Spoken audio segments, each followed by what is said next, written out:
What's up, guys? Just wanted to show you how we did Garr on Molten Core this week.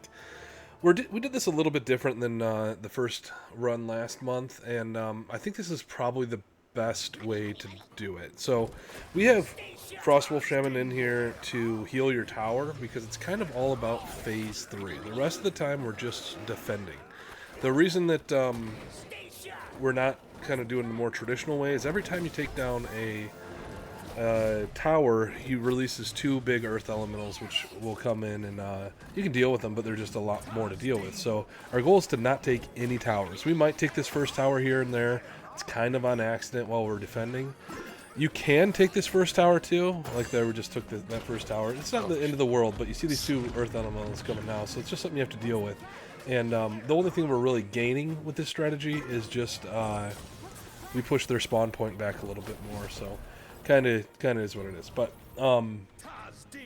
if we just defend here and we just execute cycle and throw well pegs here and there on the boss to basically get close to phase 3, that's what we want to do. The biggest problem with phase 3 is he will continuously do damage to your core the whole time while it's in phase 3, and it's kind of long. It's about 35-40% of his health when phase 3 hits. So that's a very important time to do as much damage to the boss as possible, basically cycle like crazy, and also throw your Frostwolf Shaman down to keep your core healed. So yeah, the gold battle is a big deal. If you lose this gold battle like we're kind of doing now, it's a bit of a problem. So I think running Dark Iron Miner is important in this one. Collect as much gold as you can and deny them as much gold as you can, or else they can overwhelm you pretty quickly.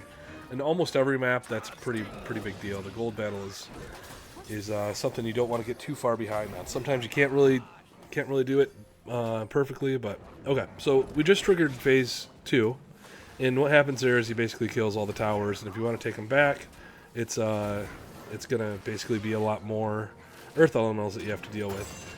If you do go that route, good things to deal with the earth elementals would be things like harpies, any kind of good DPS. Chickens could work, but yeah, harpies generally take care of them pretty well. So as of now, we're just going to continue to defend, get those executes in wherever you can. Blizzard's nice just to defend. Safe Pilot's nice to defend, and then well pegs are good too. There's just a lot of good things. So the big thing is don't let your core take damage, because when we get to phase 3, which we're getting close to now, we're going to kind of pause here. And the reason is we try to do this during non-overtime, and we're going to shoot ahead pretty quick here. We're getting closer and closer. All right, we're probably 1 or 2 executes away from triggering phase 3. When that happens, you're going to get rained down on your core over and over and over.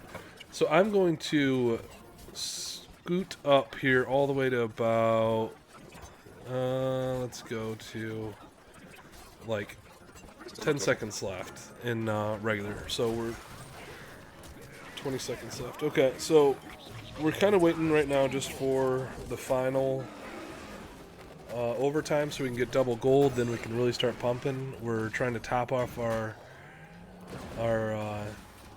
core here with our Frostwolf Shamans with that specific talent, which you might not have because it's not necessarily all that good. But now that it's overtime, we're just pumping it in.